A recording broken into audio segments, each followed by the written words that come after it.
This is more than legacy. This is a source of inspiration, sharing the journey of discovery. PSN College of Engineering and Technology. குற்றால அருவிகளில் குளிக்கும் இடத்தில் செய்யப்பட வேண்டிய பாதுகாப்பு ஏற்பாடுகள் தொடர்பாக அதிகாரிகள் ஆய்வு செய்து வருகின்றனர். கூடுதல் விவரங்களை அங்க இருக்கக்கூடிய செய்தியாளர் சுந்தர மகேஷிடம் நாம் கேட்கலாம். சுந்தர மகேஷ், எத்தனை அதிகாரிகள் தற்போது அங்க இருக்காங்க, என்னென்ன பாதுகாப்பு அம்சங்கள்லாம் வரப்போகுது, அது குறித்த விவரம்? தென்காசி மாவட்டத்தை பொறுத்தவரைக்கும் தொடர் கனமழையின் காரணமாக அந்த பகுதியில் அருவி பகுதியில் குளிப்பதற்கு மறு அறிவிப்பு வரைக்கும் தடை விதித்து மாவட்ட ஆட்சியர் உத்தரவிட்டிருக்காங்க. ஏற்கனவே 2 நாட்கள் தொடர் கனமழை, அதாவது வரக்கூடிய 2 நாட்கள் இன்றும் நாளையும் தொடர் கனமழைக்கு வாய்ப்பு இருப்பதாக கூறியதன் காரணமாக இந்த தடை இன்று 3வது நாளாக தொடர்ந்து வருகிறது. இந்த சூழ்நிலையில் அருவி பகுதிகள் அனைத்திலும் தண்ணீர் மிகவும் வறண்ட சூழ்நிலையிலே காணப்படுகிறது. மேலும் இந்த பகுதிகளில், அதாவது ஒவ்வொரு முறையும் வெள்ளப்பெருக்கு வரும்போது மெயின் அருவி, பழைய குற்றால அருவி, ஐந்தருவி ஆகிய அருவிகளில் பாதுகாப்புக்கு மக்களுக்கு இருக்கக்கூடிய இடங்கள் ஃபுல்லாக பார்த்தீங்கன்னா அங்கே இருக்கக்கூடிய அமைக்கப்பட்டிருக்கக்கூடிய கம்பிகள் உள்ளிட்டவை தொடர்ந்து அது ஃபுல்லாகவே பாதிக்கப்பட்டு மக்களை காயப்படுத்தக்கூடிய சூழ்நிலையிலே அந்த கம்பிகள் உள்ளிட்டவை தொடர்ந்து இருக்கு. அதே மாதிரி பார்த்தீங்கன்னா வரக்கூடிய வழி எல்லாத்துலேயுமே இருக்கக்கூடிய கற்கள் உள்ளிட்ட பல்வேறு இதை பெயர்த்து கொண்டு போகக்கூடிய சூழ்நிலைகள் தொடர்ந்து இருக்கு. இப்போ பார்த்தீங்கன்னா இதே மாதிரி இப்போ நம்ம நின்றுட்டு இருக்கக்கூடிய மெயின் அருவி பகுதியிலையும் இந்த வெள்ளப்பெருக்கு ஏற்பட்டால் தடுப்பு நடவடிக்கைகளை தீயணைப்பு துறையினர் மற்றும் காவல்துறையினர் மேற்கொண்டு இருக்காங்க. அதே மாதிரி பார்த்தீங்கன்னா பாதுகாப்பு நடவடிக்கையும் தொடர்ந்து இது பண்ணிட்டு இருக்காங்க.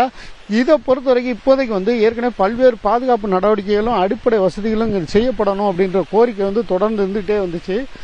அதை பொறுத்து இன்று தற்போது, அதாவது இப்போ குற்றாலம் பேரூராட்சி அதிகாரி சுஷ்மா மற்றும் பேரூராட்சி தலைவர் உள்ளிட்டவர் தொடர்ந்து இந்த பகுதியில் ஆய்வு மேற்கொண்டு இருக்காங்க. அந்த அருவி கரையில் இருக்கக்கூடிய பாதிக்கப்பட்ட இடங்கள் மற்றும் தேவையான பணிகளை மேற்கொள்ளக்கூடிய குறித்து தொடர் ஆய்வுகளை மேற்கொண்டு இருக்காங்க.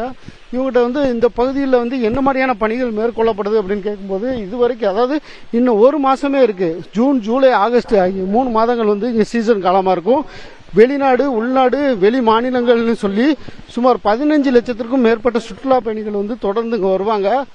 அவங்களோட பாதுகாப்பை உறுதி செய்யக்கூடிய விதமாக இங்கே என்ன மாதிரியான நடவடிக்கைகள் எடுக்கப்படுது அப்படின்னு தொடர்ந்து நம்ம கேள்விகளை முன்வச்சோம். அப்போ இங்கே பாதுகாப்பு, அதான் அடிப்படை வசதிகள் அனைத்தையும் செஞ்சுட்டு இருக்கதா சொல்லியிருக்காங்க.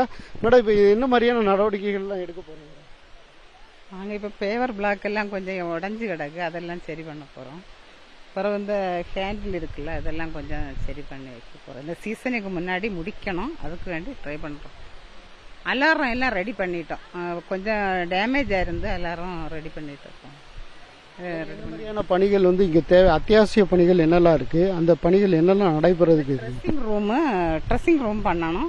அது டூரிசம் டிபார்ட்மெண்ட் தான் பண்றாங்க. அவங்க இதை இப்போ இடிச்சு போட்டிருக்காங்க, உடனே பண்ணுவாங்கன்னு நினைக்கிறோம். இன்னும் 1 வார காலமே இந்த சீசன் ஆரம்பிக்கிறதுக்கு இருக்கக்கூடிய சூழ்நிலையில இந்த பணிகள்லாம் எவ்வளவு விரைவாக முடிக்க முடியும்னு நீங்க நம்புறீங்க மேடம்? இது முன்னோட்டியே ஆரம்பிக்காததுக்கு காரணம் இல்லை சார், டூரிசம் டிபார்ட்மெண்ட்டுக்கு அவங்களுக்கு ஒரு 11 கோடி சேங்ஷன் பண்ணியிருக்காங்க கவர்மெண்ட். அப்போ அவங்க இந்த டேமேஜ், இந்த ஒர்க் எல்லாம் பண்ணுவாங்கன்னு இருந்தோம். அப்போ இப்போ கடைசியில் அவங்க எஸ்டிமேட்டில் இது கிடையாதுன்னு சொல்கிறாங்க. அதுக்கப்புறம் தான் நாங்கள் இப்போ கலெக்டர் மீட்டிங்கில் கொஞ்சம் டிஸ்கஸ் பண்ணிட்டு எங்களை செய்ய சொன்னாங்க. இப்போ நாங்கள் இதை பார்த்துட்டு இருக்கோம், எஸ்டிமேட் போட்டு பண்ண போகிறோம். இந்த ஆய்வு குறித்து பேரூராட்சி அதிகாரி சுஷ்மா அவர்கள் கூறும்போது சொல்லியிருக்காங்க, இது சுற்றுலாத்துறை சார்பாக 11 கோடி ரூபாய் நிதி ஒதுக்கி இந்த பணிகள்லாம் நடைபெறுவதாக இருந்தது. ஆனால் இப்போ ஏன்னு தெரியல, இதெல்லாம் நடைபெறலன்னு சொல்றாங்க.